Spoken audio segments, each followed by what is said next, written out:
Bruh, I shit you not. I meant every single fucking word. I got forced into the lifestyle, and now I'm just dealing with it. So, my wife drive a 2025 car. We're not gonna get too deep into it.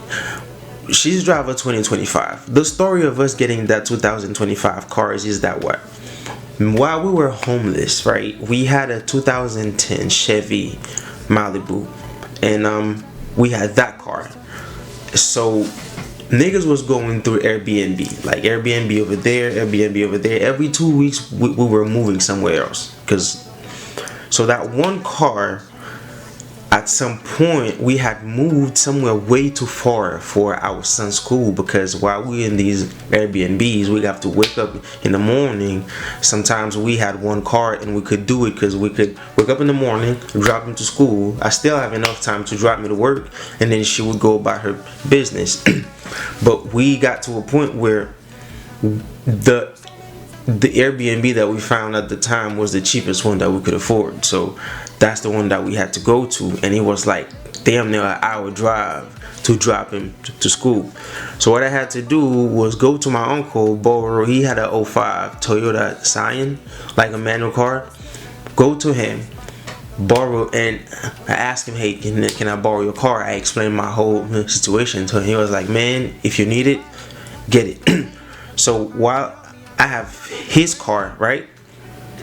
The whole story about to come together. That 2010, the last Airbnb we were at got hit, and the car got totaled. So we down. Imagine this: we're homeless. We down to one car, a 2005 Toyota Scion Coupe, 2 babies, a 9-year-old, me, and my wife. Niggas was rolling in that car, going everywhere, and that shit was the car. I had over 285,000 miles on it, so it could not take it. I got to a point where I went to work. I just went to my manager and be like, look, bro, I haven't used my credit in a minute, but I need a car. What are my options? And I didn't have enough money to buy a car cash, so I literally had to go. And it was like, look, if you finance, your payment's gonna be higher if you lease. Because I didn't want to lease a car, I wanted to finance a car, but my finance payments were like way off, so I had to lease. So now I went back home with a 2025 car, and I give it to my wife because this one is a 3-row. She is able to take care of the kids, take them where they need to go, and I'm driving my uncle 05 Scion, right? Now we're homeless, but at that point, thankfully, my wife's sister allowed us to stay with her for like 2 weeks, I think. And so we, keep in mind, we lost the 2010 Chevy got hit, so that was like total. That's why I had to get that 2025, right? Just listen to the story. A month later, I'm driving my uncle 05 Scion to work. I'm like at a safe distance to a car. The light goes yellow. This car didn't like speed up. It slows down. So okay, my uncle car is a manual, so I just threw his bitch in neutral, you know what I'm saying, and pressed the brake. The brake said, "What you talking about, Willis?" Nigga said, "We going." I said, "Huh?" Bruh, I'm pressing the brakes, and it's like everything went in slow motion, cause I'm like, and nothing is happening, boss man. And the light turned green, so this car at that point came to a full stop. So there's a car right in front of me, there's a car in the next lane, right? They both just came to a full stop. Man, I had to downshift to first gear. The car went, and I'm still pressing brakes, nigga, ain't shit working. I literally had to squeeze between these 2 cars, and thankfully the car had just turned like red, so everything happened in a fraction of seconds. That small second where it's like this light turned red and this turned green, I had that small second, bro. Man, I just say fuck it, push it back to like third gear, bro.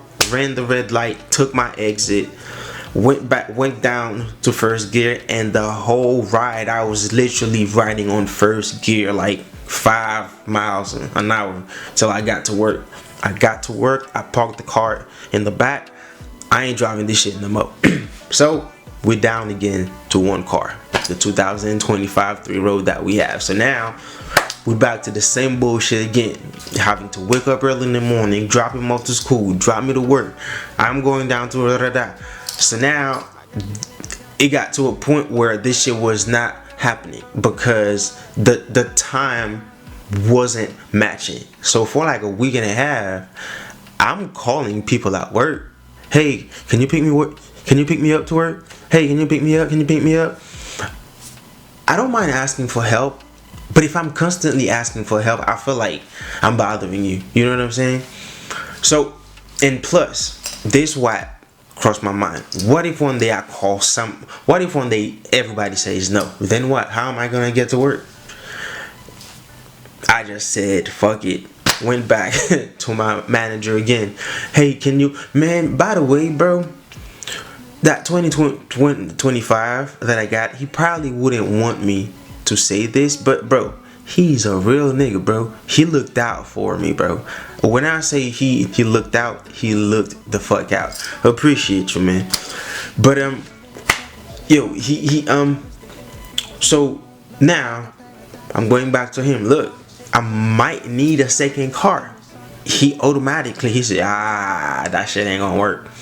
And I'm like, yeah, I figured, because I just had a car and I didn't have the best credit anyway. Like, they had to make a phone call trying to get somebody to get that for me. So I'm like, yeah, damn, bro. I say, can you try it still? I said, alright, I try it, but it ain't gonna work. I'm like, alright, cool, try it. Man, I shit you not, bruh. God was looking out for me, bro. They fucking approved this shit again. So now I get approved on a lease because they don't really trust me on the finance yet. So they already approved me for one lease. Fuck it. Somehow I got approved for a second one. So now the one that I lease now, which is the car I'm driving, it's a 2026. I didn't have the options to walk in and decide which one I wanted. I literally had to get them. You see what I'm saying? So, as we're going through this, that 2010 Chevy that we lost, right? We had just gotten the check for it because they total lost the car. So we had just gotten checks for it. As all this bullshit is happening, where's the homeless? Keep in mind. Keep that in mind, though. So, as all this shit is happening, right, I'm still looking for a place for us. Because as much as I appreciate her looking out for us, I don't want to be in your house with 3 kids and a wife for that long. So, I'm looking for a place to stay. But I have an eviction on my records. There is nowhere that I call. Nowhere. Nobody would work with me.